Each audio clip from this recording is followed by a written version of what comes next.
This is the hardest part for me to talk about. Um, as you'll see on the screen, a book called To Train Up a Child. This book was introduced to your mother and I by Christy Saller. Um, I could get Christy Saller on the phone to verify that what I'm saying is true, just in case it's doubted. But she introduced us to this book, which talks about first-time obedience. And this is a horrible, abusive practice. Supposedly it comes from the Amish. I don't know if that's true, but the idea was that the Amish would tell their animal, like their horse, what to do something, and if the horse didn't obey the first time, they swatted it or whipped it or whatever they did. And they never gave the animal a second chance, and they said that way the animal learns, always obey after the first time, as long as they heard you. And Michael and Debbie Pearl, who wrote this book, have become like superstars among fundamentalist Christians, especially in America, because of this book. And it teaches you how to raise children. And a good chunk of this book is about how to physically abuse your children. And they quote from the Bible, as you'll see on screen. The Bible does teach to beat your children, literally. It says the word beat your children. Now, exactly what that word beat means in that context is a different thing, but it does say, if you spare the rod, you hate your son. Chasten thy son while there is hope, and let not thy soul spare for his crying. So don't have mercy when they cry. Foolishness is bound up in the heart of a child, but the rod of correction shall drive it far from him. And then at the bottom, the rod and reproof, or correction, give wisdom, but a child left to himself bringeth his mother to shame. And there's many other examples of God in the Bible punishing Israel with the metaphor of the rod. Again, this is not an excuse. This is context. I am autistic, and autism is 1 out of 32 people roughly, and it hits every individual uniquely. Your Aunt Katrina is also autistic, and I have a lot of cousins and nephews that are, some of them to the point where they're disabled. Your Aunt Katrina and I are obviously not disabled, but it can cause you to interpret things more literally when they're not intended to be literal. And I believe this has affected the way I interpreted the Bible. I do know that the entire Bible is not meant to be taken literally. I thought that was obvious, but the whole general idea of taking things more rigidly and literally, I believe the Bible was basically the transcript of the mind of God. These were the words of God. They weren't you weren't to doubt them. You weren't to pick and choose which ones you like and didn't like. If God said something, that was a description of reality. And I believe that God was the most possible wise, loving father figure there is, that fatherhood is based off of God being the father. So when I'm reading this book and it's telling me what the God the Father is teaching about how to raise your kids, of course it's teaching me to abuse my kids specifically with rods. This method of child abuse has been made infamous by a kind of a recent documentary you can watch on streaming called Shiny Happy People, where some of the people that grew up as kids in this environment describe some of the child abuse. And you can see on the screen here, this is a book called Growing Kids God's Way. It's a series from the ministry that endorses and uses To Train Up a Child as a required manual for parents of their homeschool kids. And it says here, he demands full and total obedience of a child. A child cannot negotiate, barter, or delay in obedience, and the parents must enforce complete obedience, as this is portrayed in God's mandate. And a mandate means like a command to be obeyed completely. Bill Gothard's ministry ultimately is where we got this on the screen. This is called the umbrella of authority. And as you can see, Christ is on the top. So faith in God, or obeying the Bible. And then underneath it says authority to forgive sin passed down to the pastors. That part, I don't remember, but this diagram was in our textbook for cleansing streams at the Brownsville Revival of School of Ministry that your mother and I took. We took that class. This was part of that class. And so you see at the bottom, it says husband. Underneath it, protect family, provide for family. Underneath that, wife. Underneath that, children, managers of home. And so this book, To Train Up a Child, that Christy Saller gave us, I read a good chunk of it. I can't say how much your mother did or didn't read of it, but we did talk all about it before Eliyahu was even old enough to crawl. And we agreed this is the will of God for us to raise our kids this way. And there's two parts of it. One is once the child was old enough, actually this book teaches to when they're 10 or 12 months old, you start spanking them. We never did that, but that's how crazy this book is. But it says, if the child doesn't obey, first time obedience. So if I say, you go pick your toys up and you don't even try to make an effort, or you just don't do it, it's one thing the kid gets distracted or forgets or, something like that. But if the kid obviously heard what you said and just disregarded it, you're supposed to 100% of the time use a rod and swat them on the back of the hand or on the butt. And in the book, it says you have to do it so you know it hurts them. Then you have to hug them and tell them you love them and explain what's going on, why you did it, to try and teach them.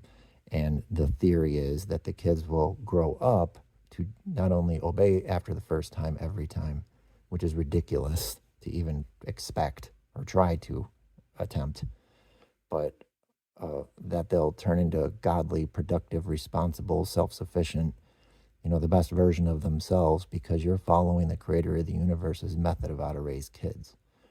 So again, in my autistic mind, I'm thinking, first of all, this book helped me. This book directed how I interpreted those parts of the Bible. And I took it very literally, that if I don't use a rod to correct my children, I hate them. And if the Bible said it, I was going to obey it, period. And just because most Christians don't do that, well, I'm glad they don't. But to the extent that they don't do that, they're disobeying the word of God that they believe God gave them, the Bible. And most Christians don't even really read the Bible, let alone take it seriously and take it to heart. They don't study it.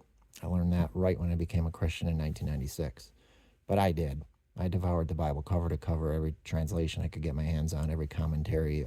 That was like my whole description of reality, my whole life. I loved the Bible. And I still love the Bible, and I still study it all the time. But from the perspective of actual scholars, not from the perspective of trying to find out what God wants from my life. I mean, I don't believe in any gods. I don't believe that Jesus is resurrected from the dead, the Son of God. But I'm still endlessly fascinated with the Bible. That was an aside. Okay, now back to this. You see the umbrella here, the husband and then the wife. So when you apply that to first-time obedience, and this is what your mother and I had discussed way before we even did it. The idea is, if I'm physically present, I am supposed to apply the first-time obedience every single time. Because according to this book, the method is important. You have to be consistent every single time, or it doesn't, quote-unquote, work. And now, 2 years ago, I had an experience where it really dramatically it was like in my subconscious, I guess, but it came forward to me that I was hurting you that whole time, that I was abusing you. Nobody talked to me about that and explained it to me. I was doing something, and then that came to the surface, and I was with one of my girlfriends weeping and crying for like 2 hours and talking to her about it. And ever since, and it really affected my depression, and it kick-started complex PTSD. I've had to change things in my life since then because of this. I don't know if you guys even know what complex PTSD is or what severe depression is, but yeah, this coming to light, and then remembering all these times I would spank you or whip you with the belt or hit you on the back of the hand with a ruler or a rod. This book also described how to get these dowel rods to do this with.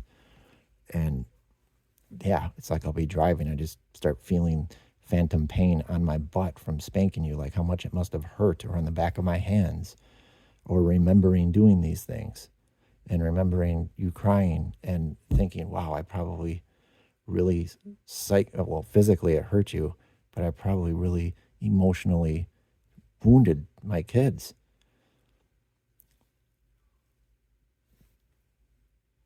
And another side of this is, again, on the diagram, the husband and the wife, if I'm physically present, that was my responsibility. And the other part of it was, if I wasn't physically present, it is the mother's responsibility. And her responsibility was exactly the same. Do the exact same thing 100% of the time.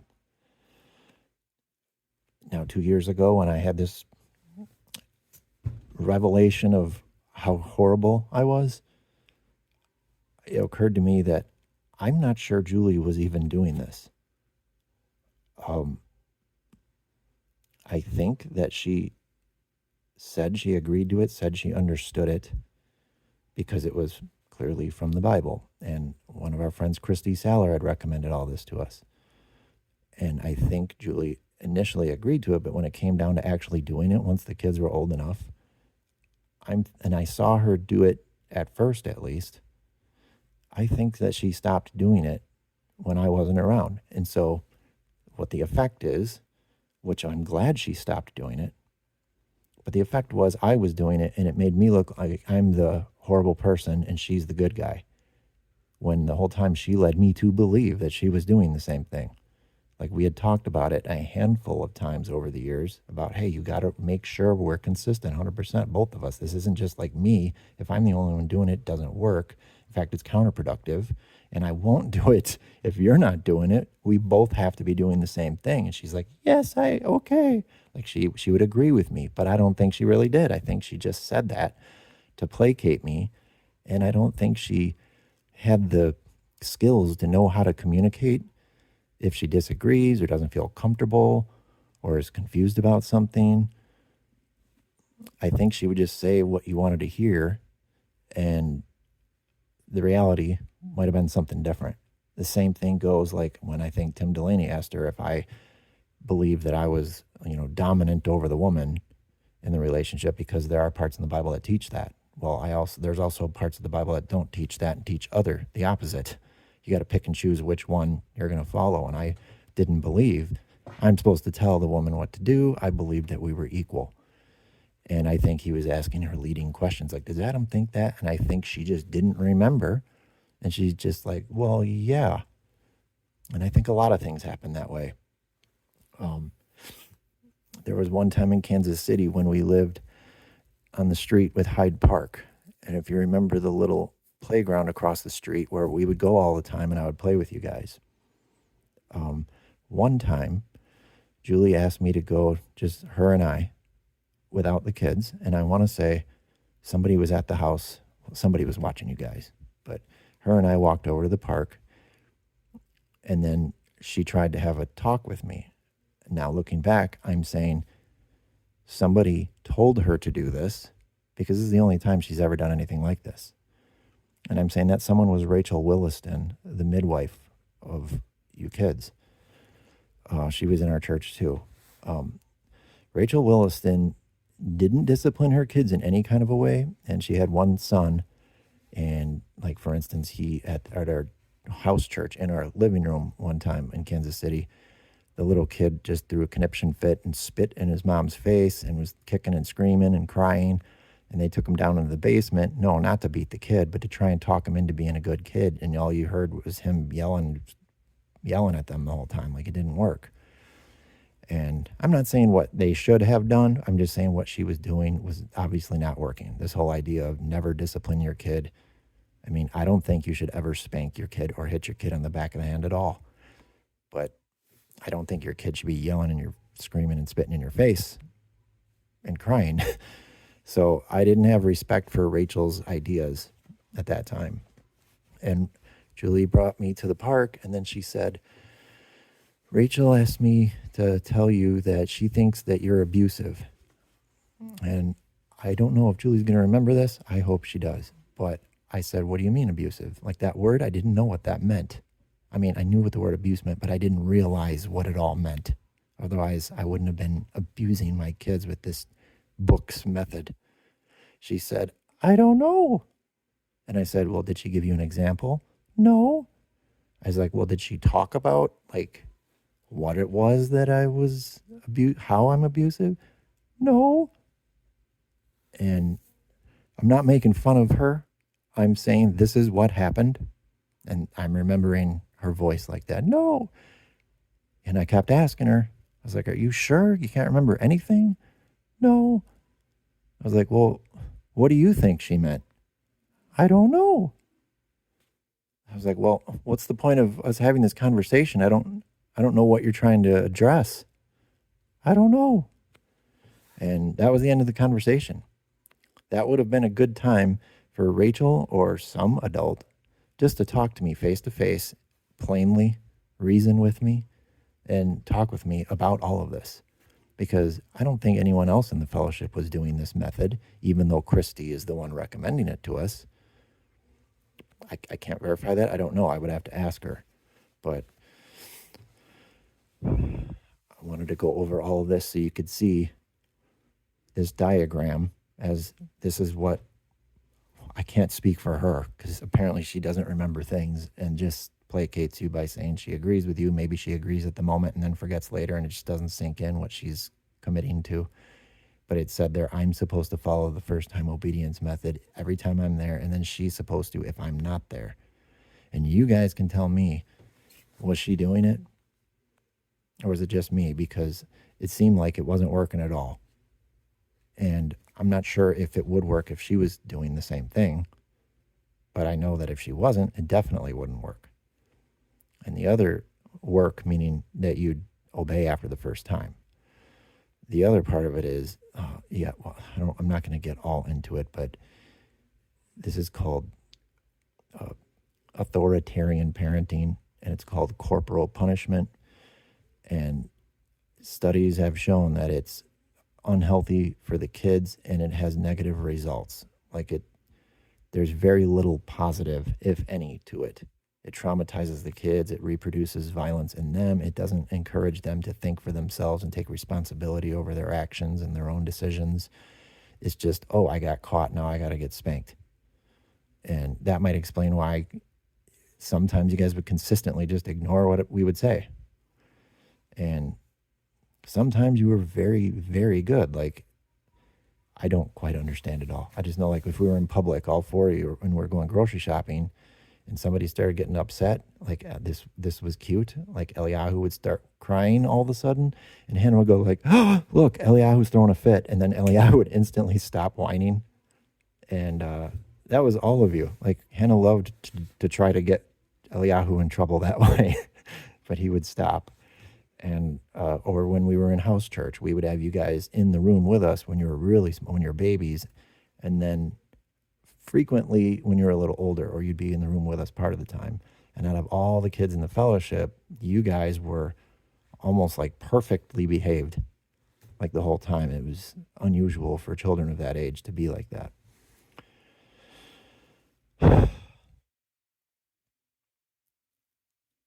So I needed to share all this.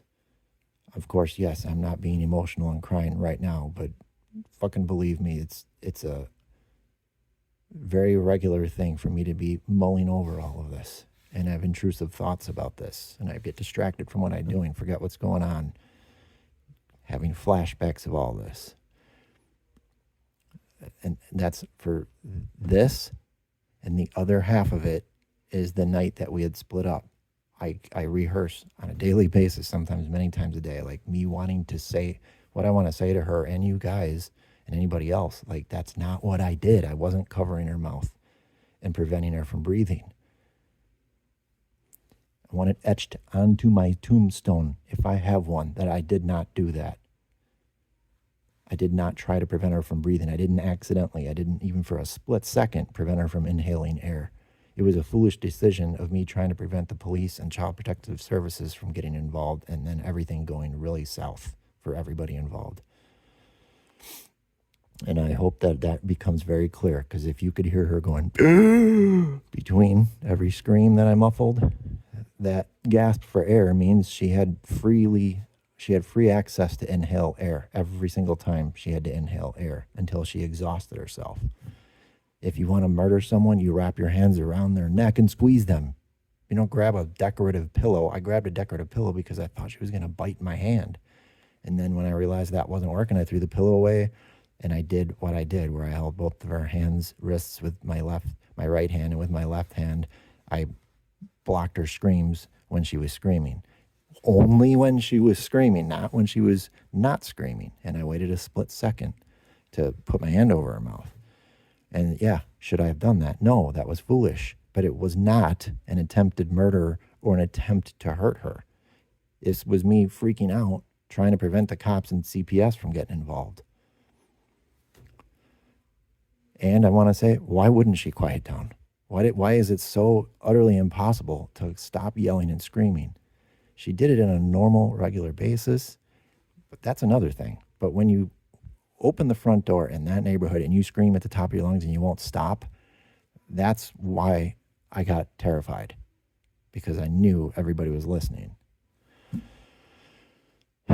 Anyways, I'm not making excuses for what I did. The way I disciplined you. I'm not saying because I'm autistic that makes it okay. It doesn't. But it does explain context and the reason why I would interpret the Bible that way. And there's a lot of behaviors in my life that can be more easily explained by, well, that's an autistic trait. I don't have time to go into that now. But a lot of things are explained by the fact that I have depression, off and on severe depression, and you mix in it my autistic traits that I particularly personally have, and it explains a lot in my life.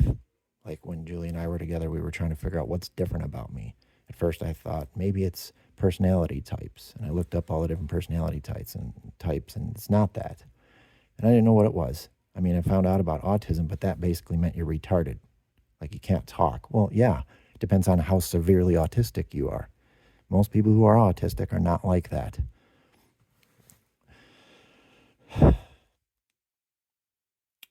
That's all I can say about that. You should watch that documentary, Shiny Happy People. Maybe Google, look up To Train Up a Child, and put the word child abuse, all the legal cases of parents who took the teachings of this book to the extent that they killed their children by freezing them to death outside naked, or by locking them into the closet and starving them. Yeah, there were numerous cases where parents, quote unquote, accidentally killed their children by following the teachings in this book to the letter, because it does teach some other abusive things in there that I didn't even get into about starving your kids. Yeah.